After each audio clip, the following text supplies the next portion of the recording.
Nor heaven, nor earth have been at peace tonight. Thrice had Calpurnia, in her sleep, cried out, "Help! Oh, they murdered Caesar!" What mean you, Caesar? Think you to walk forth? You shall not stir out of your house. Caesar shall forth. The things that threatened me never gone back. And they shall see the face of Caesar vanish.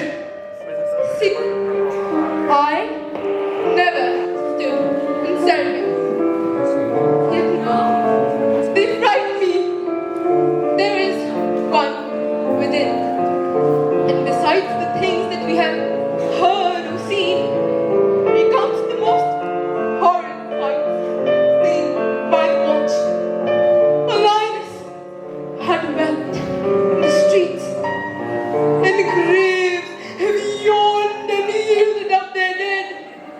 Fierce, fiery warriors fought upon the clouds in ranks and squadrons in right form of war. With drizzled blood upon the Capitol, the noise of battle heard in the air, horses did neigh like men did groan, and ghosts it shriek and squeal about the streets. O Caesar, these things are beyond all use, and I do fear them. What can be avoided, whose end is purposed by the mighty gods? Yet Caesar shall go forth, for these predictions are to the world in general, as to Caesar. When beggars die, there are no comets seen. The heavens themselves blaze for the death of princes. Calpurnia! Cowards die many times before their deaths. The valiant never taste of death, but once. Of all the wonders that I yet have heard, it seems to me the most strange that men should fear, seeing that death, a necessary end, will come when it will come. Alas, my lord, your wisdom is consumed in confidence. Do not go forth today. Call it my fear that keeps you in the house, and not your own. Let me upon my knee prevail in this.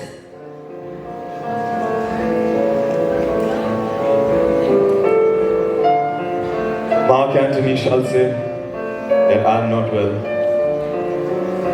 And for thy humor, I will stay at home today. Hail Decius Brutus, he shall go tell them so. Caesar, all hail, good morrow, worthy Caesar. I come to fetch you to the Senate House. And you are come in very happy time to go bear my greetings to the senators and tell them that Caesar will not come today.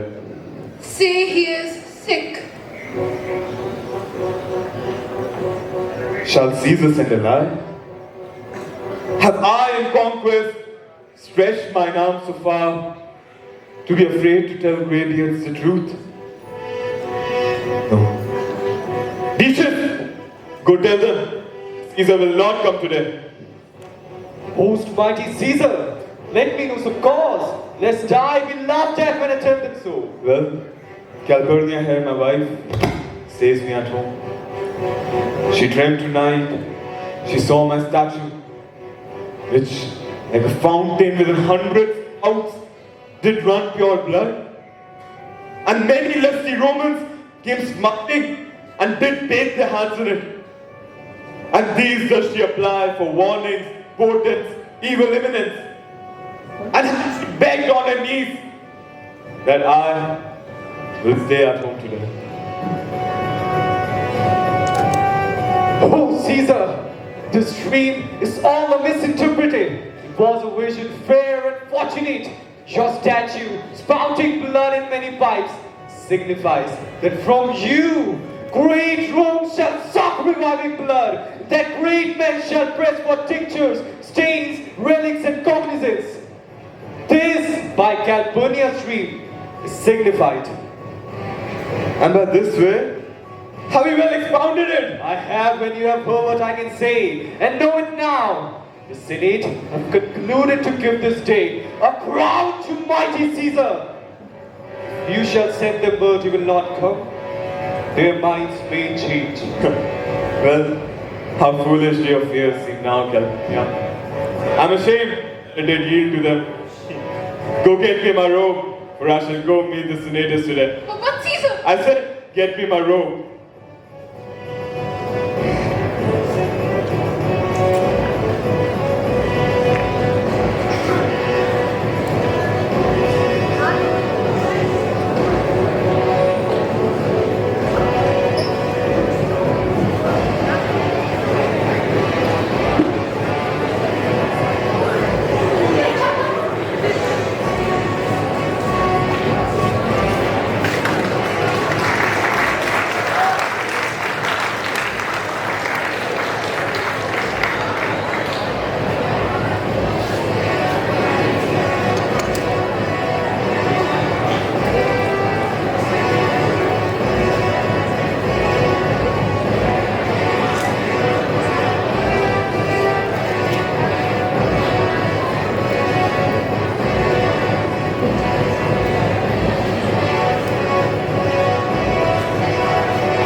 Antony away. Batchelor Simba rose before its high seat. Humble heart, giving. I must prevent these, Simba. These crouchings and these lowly courtesies. I fire up the blood of ordinary men and turn preordinance and first degree into the laws of children. Thy brother by decree is banished. If thou dost bend and pray and fawn for him, I spurn thee like a cut out of my way. No, Caesar thought not wrong, and nor without cause will be satisfied. I kiss thy hand, but not in flattery, Caesar, desiring that Publius Simba may have an immediate freedom of appeal. What? Brutus? Pardon, Caesar, pardon. As low as thy foot doth pass his foot. Beg enfranchisement of Publius Simba. I could be well moved if I were as you. If I could pray to move, prayers would move me. But I am constant as an organ, of whose true faith and resting quality. There's no fellow in the firmament. I was constant. Simba should be banished, and constant to remain to keep him so. But Caesar, Publius Simba. I am constant. But Caesar. I said no. They speak hands for me.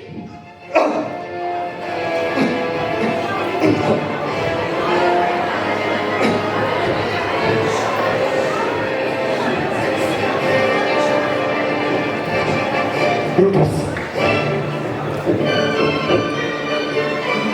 Executed.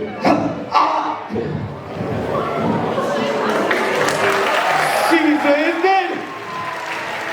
Liberty, freedom, tyranny is dead. Red heads proclaim, cried about the streets. Some to the common pulpits and cried out, liberty, freedom, enfranchisement. We shall bathe our hands in Caesar's blood.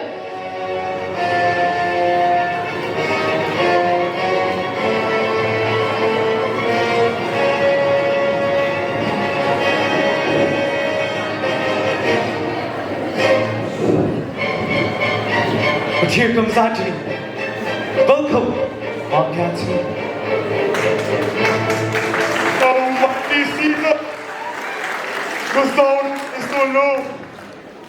Are all that triumphs, glorious bodies, shrunk to this little measure? Fare thee well. I know not, gentlemen, what you intend. Who else must be like blood? Who else is rank?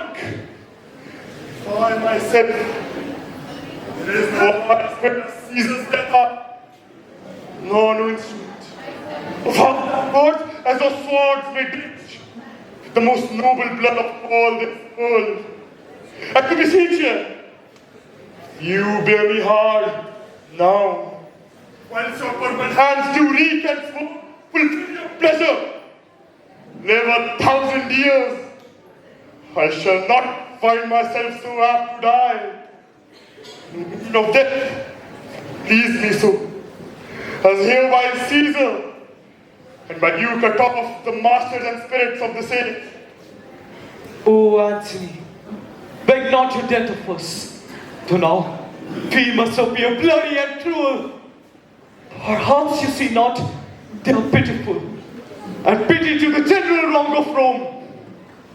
And done this deed on Caesar, for your part to you our swords have led at points, Mark Antony. Our arms in strength of malice, our hearts of brother's temper, to receive you with all kind of love, good thoughts and reverence. Your voice shall be as strong as any man's in the disposing of new dignities. I doubt not of you. Let each man render me his bloody hand.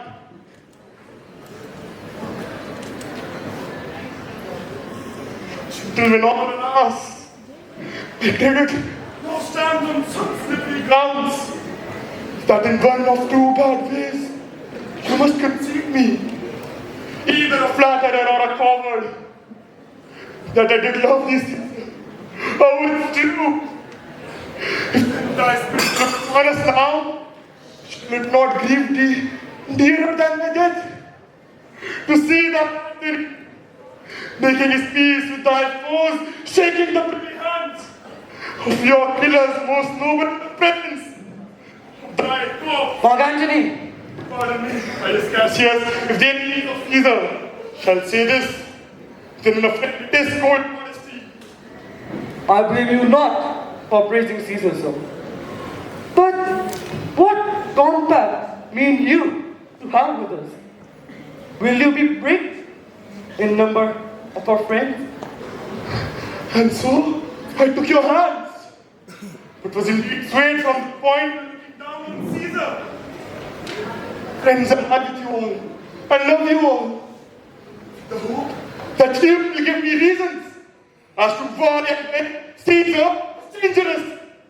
Our reasons are so full of good regard that for you, Antony, the son of Caesar, you should be satisfied. That is all I seek. And moreover, that I may present his body. You shall, Mark Antony. You know not what you do. Do not consent that Antony speak in his funeral. Know you how much the people may be moved by which that he will utter.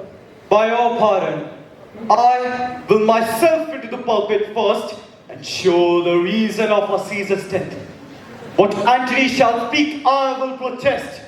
He speaks by leave and by permission. I know not what may fall. I like it not. Mark Antony, here, take you Caesar's body. You shall not in your funeral speech blame us, but speak all good you can devise of Caesar. And you shall speak in the same purpose way to honor I am going, after my speech is ended.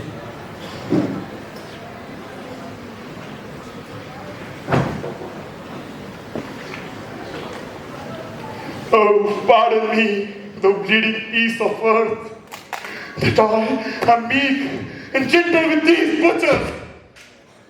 Thou art the ruins of the noblest man that ever lived in the tides of time. Woe to the hands that shed this costly blood. Oh, that Stuart now prophesy,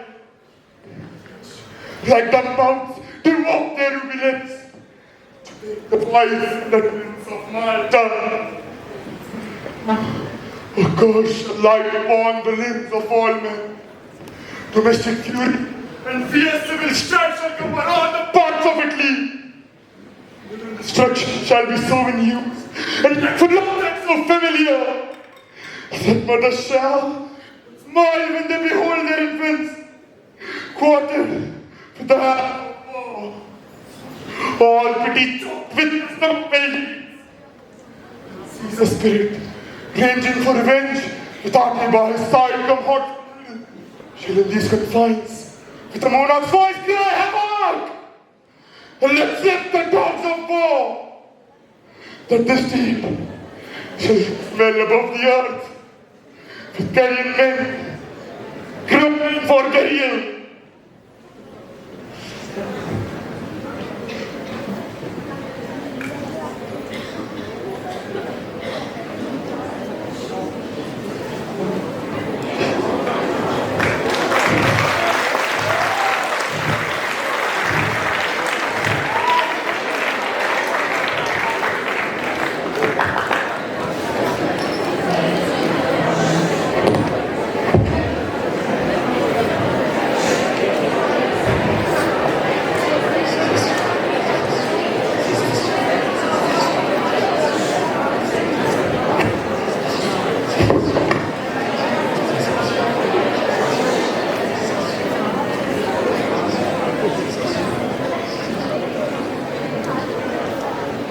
Silence! Brutus has arrived.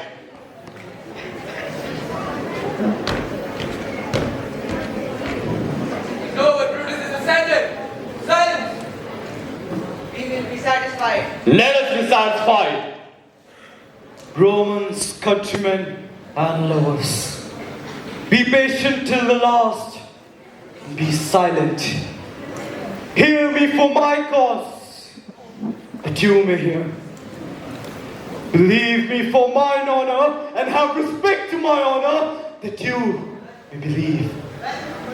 Censure me in your wisdom, and await your senses, that you may be the better judge. If there be any in this assembly, any dear friend of Caesar, to him I say, that Brutus' love to Caesar is no less than his. If then that friend demand why Brutus rose against Caesar, this is my answer. Not that I love Caesar less, but that I love Rome more. Had you rather Caesar were living and die our slaves?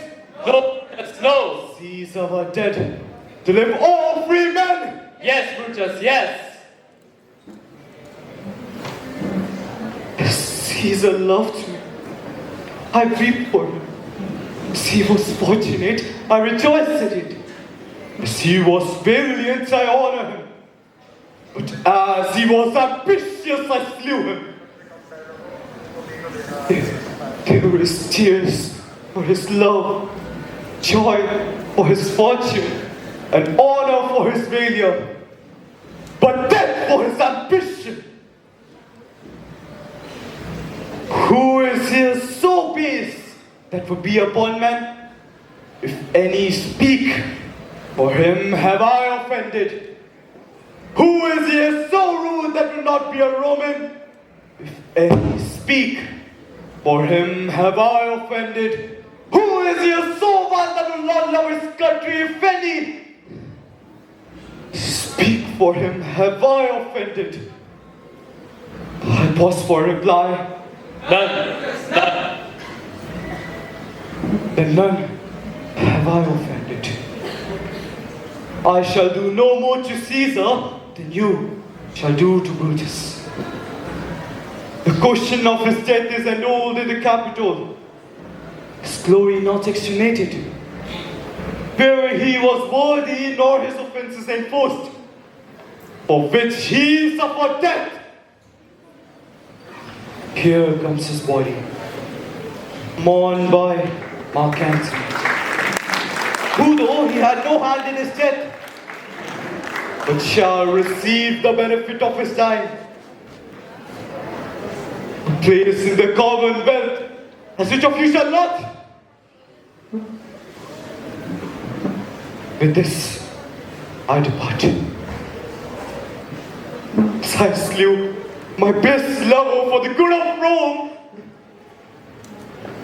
I have the same dagger for myself. When it shall please my country to deal my death. Let Brutus live! Let Brutus live! There is much reason to his name. Give him a statue with his ancestors. I a statue! Please, silence. Brutus speaks. Good country, for my sake stay here with Antony, to praise to Caesar's corpse and grace his speech, tending to Caesar's glories, which Mark Antony by our permission is allowed to make. I do entreat you not to man depart, save I alone, till Antony have spoke.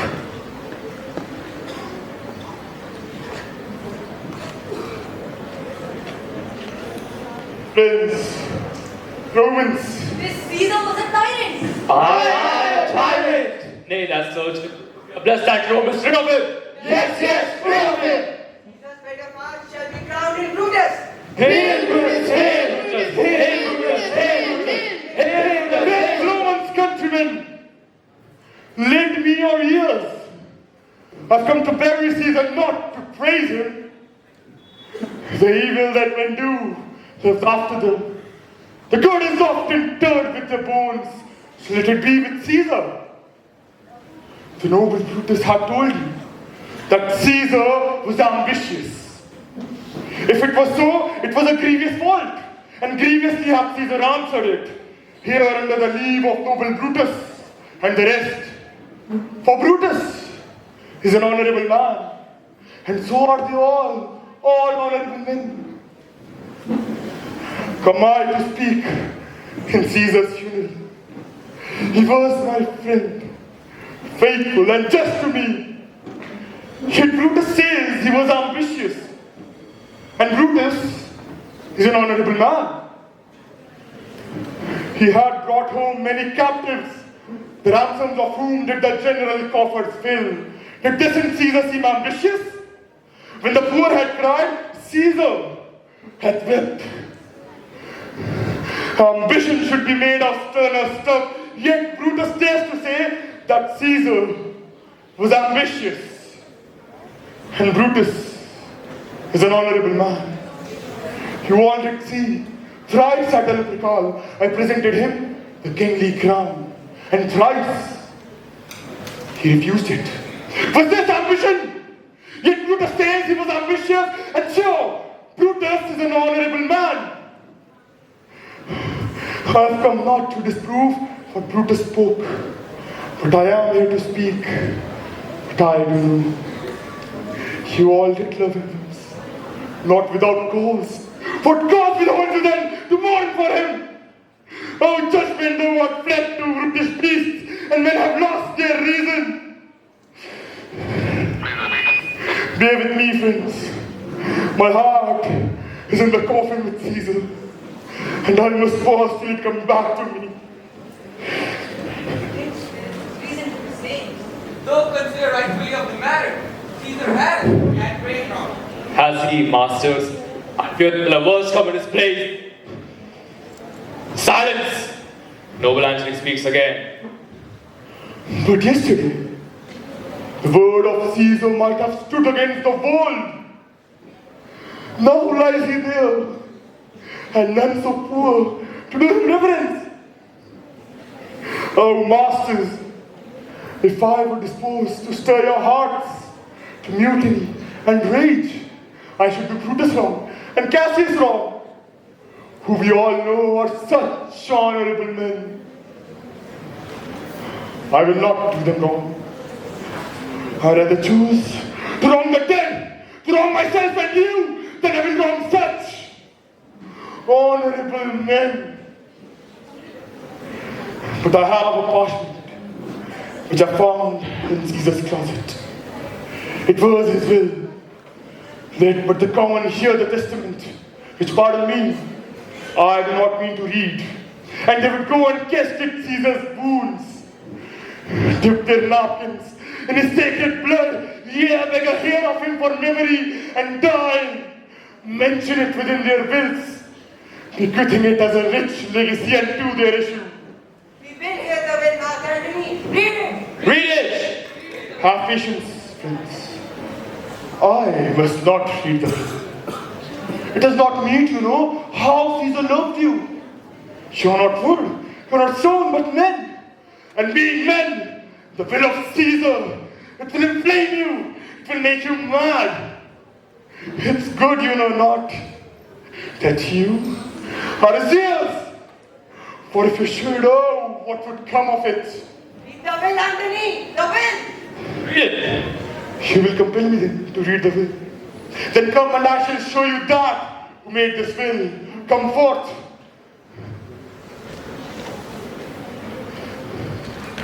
If you have tears, prepare to shed them now. You all do know this mantle. I remember the first time Caesar put it on. It was a summer evening. He had overcome the Noel. Look, what a rent the envious Casca made. Through here ran Cassius' dagger, and through this, the beloved Brutus stabbed. And that was the most unkindest cut of all. For Brutus, as you all know, was Caesar's angel. Oh, God's judge, how dearly Caesar loved him. When the great Caesar saw him stabbed, in gratitude, more stronger than Trator's arms, quite vanquished him, and then burst his mighty heart. And in his mantle, muffling up his face even at the base of Pompey's statue, which, while ran blood, great Caesar fell. Oh, countrymen, what a fall it was! And then I, and you, and all of us fell. While bloody vision flourished over us. Oh, now you weep. I perceive, you feel the tint of pity. Kind souls weep by you when you behold Caesar's vesture wounded. Here is himself, marked with the hands of traitors. Revenge! Revenge! You get them! Calm down, prince. Let me not stir you up to such a sudden flood of mutiny. Those that have done this deed are honorable. What private griefs they may have, alas, I know not. They are wise and honorable, and will with reasons answer you. I come not, friends, to steal away your hearts. I am an orator as Brutus is, but as you know me all, a plain, blunt man who love this friend. And they know it well, who gave me public leave to speak, that I have neither wit, nor words, nor worth, nor utterance, nor the power of speech to stir men's blood. I am a simple man who speaks straight on, tells you that you already know, show you poor Caesar's mouth, and hope they speak for me. But for I, Brutus, and Brutus Antony, there were an Antony that will ruffle up your spirits and put a tongue in every wound of that Caesar and rise Rome to a flood of mutiny. With mutiny! Calm down, friends. Why you go to do you know not what? Wherein Caesar had deserved your loves. Alas, you know not. I shall tell you. You have forgotten of the will I told you of. This is what the will of Caesar says. Under the will of Caesar, he gives to every other man, every citizen, 75 drachmas. Oh, noble Caesar! Revenge is dead! Oh, run, Caesar! Let me speak, friends. Moreover, he hath left you his box, his private armors, and his newly planted orchids. for you and your heirs to live in pleasure and recreate yourselves. There was a Caesar that killed such another. Never, never! Come, away! We'll burn his body in the holy place, and with the brands, we'll set a fire to take us out here. Take up the body. Go! Fetch fire! Plugged on benches! Let down bombs! Windows, anything. Oh, mischief, the Waterford. Take whatever course you must.